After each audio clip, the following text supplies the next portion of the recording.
Thoughts on the college football attendance figures hitting a 40-year low. Why is this happening?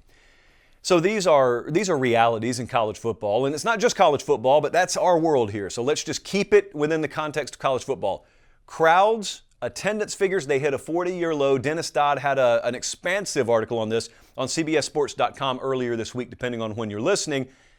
And the numbers are the numbers. You can't argue with the numbers. What happened then, though, as you well know, is a lot of people took those numbers and then they used them to load in whichever chamber on whichever, theoretical gun they're using to fire off narratives, and they used it to their advantage. If you're of the opinion that the playoff needs to expand, people said, well, see, crowds don't really care because the same few teams are dominating the sport, so they're not showing up. Well, there are a few holes in that argument because, in case you didn't notice, the numbers also dwindled at places where powerhouse programs are playing. But you know what? Far be it for me to insert logic into this equation. Then people said, who want to expand or contract the playoff, they said, well, look at what the playoff's done. It's watered down the regular season already to the point where you're telling people games are meaningless. If there aren't playoff implications on the line, they listen to you and they're not showing up. And then there's another crowd that would tell you, hey, I just don't feel like fighting the traffic. And, to me, it doesn't have to be an either or. It doesn't have to be that one of these is exclusively right, as is usually the case when you have a very complex situation, or in this case, attendance figures for like 130 FBS programs, I think is what we were monitoring here. Guys, there are a lot of things in the blender. If you've ever made a smoothie before, you don't just put 5 bananas in there.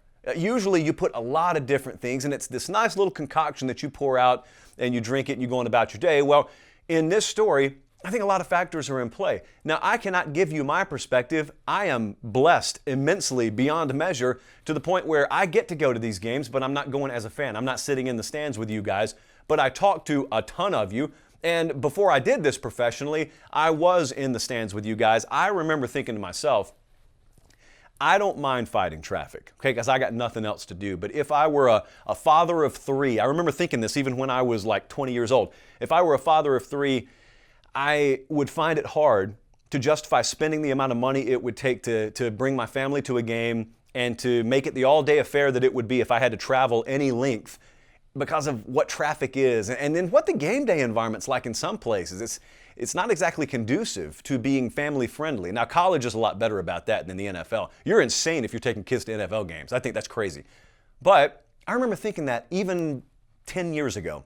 And so the in-home experience has only improved. I'm in a studio right now. If you're watching some of our videos on YouTube, there are these huge monitors in here where the picture is crystal clear. And I know good and well, knowing you guys like I do, I know a lot of you have monitors way bigger than the ones in our studio, and you've got them in the confines of your living room.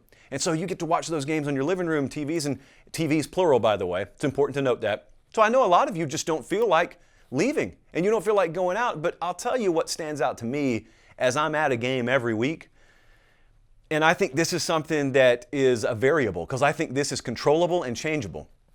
To me, it's imperative that game day operations staff do a better job of keeping you in the loop. It's inexcusable to me if I'm in a game. I'm not going to single out any fan base or any university, but it's inexcusable to me if I'm at a game and I don't know everything that's going on elsewhere. Think about how minimum an ask that really is. All I'm asking for you to do, if you're a game day operations manager and I'm a fan sitting on the 20-yard line, 15 rows up, is it so much to ask for you to just keep me looped in on what the scores are? And I'm not talking about the scores that you put on the ribbon boards that sometimes haven't been updated in over 2 hours. Let me know what's going on. I don't want to feel like when I'm in a game live, I'm on another planet. Because I'm sacrificing something, and not just dollars, but I'm sacrificing my time, and I'm investing in this product on this field, and I'm contributing to an in-game atmosphere and an in-stadium atmosphere. So at the very least, the return that you can give me is don't make me miss everything. Because we're all college football fans. Very few of us have just one team we care about and then couldn't care less about the rest of the sport. Yeah, we got that team. You got that team. You're a Wisconsin Badger fan. But you care what Iowa did today. You care if Georgia, has already got one loss and they're bordering on falling out of the playoff picture and they're playing Florida in the cocktail party. You care about what that score is. You should never have to wait until you get on the road to find out what the score was because the in-stadium cell service was bad and they didn't do any kind of decent job of keeping you up to date. So anyway, I think the attendance figures dropping are a combination of many things. It may be that some people have been turned off by what the playoff has done to the regular season. Either way, pro and anti-playoff expansion crowds could viably make that argument. I think it's got equally as much, if not more, to do with what the in-home experience is like now, and then combined with how slow or how behind the curve game day operation staffs have been to make sure that your in-stadium experience is not only enjoyable, but it should be beneficial. You shouldn't lose anything in your experience of this sport because you're at a game. That makes no sense. And this is not 1925. Okay, we know what the scores are around the country instantaneously. There's no reason why you should not be up to date. So those are my key takeaways. And fortunately, if you want to see attendance figures go back up, we're coming off of a pandemic, and I don't think we fully recovered this year. Stadiums were open, but believe me, you know as well as I do, there were still a lot of people out there who were hesitant to go out, especially around big crowds. I'm not sitting here judging them for it. That's your personal business. Well, 2023, you're 2 years further removed instead of just 1 year further removed. So I think that, if anything, I think we'll see a slight uptick in this trend. I don't think that we'll hit a multi-year low again next year. But I think it's explainable. I just don't think you can explain it in one sentence.